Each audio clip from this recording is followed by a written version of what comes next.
Corona વાયરસના નવા variant JN.1 આખી દુનિયામાં ખૂબ જ ઝડપથી ફેલાઈ રહ્યું છે અને લોકો તેની ઝપેટમાં આવી રહ્યા છે. Center for disease control and prevention એ આ વાયરસના ફેલાવાની ઝડપ અને તેની સાથેના જોખમોને લઈને ચેતવણી જાહેર કરી છે.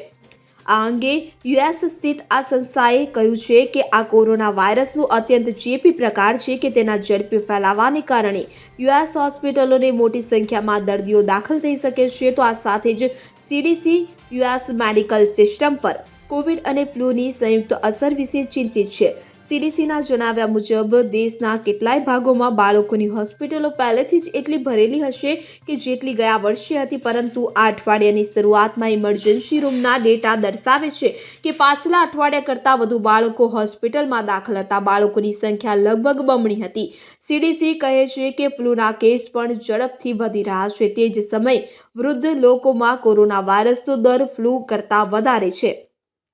મિડવેસ્ટ પ્રદેશ સહિત દેશભરના ઘણા નર્સિંગ હોમ્સ ફ્લૂ અને કોરોના વાયરસને કારણે પહેલેથી જ ગયા વર્ષના દરને વટાવી ચૂક્યા છે, જેનાથી આરોગ્ય અધિકારીઓની ચિંતા વધી છે.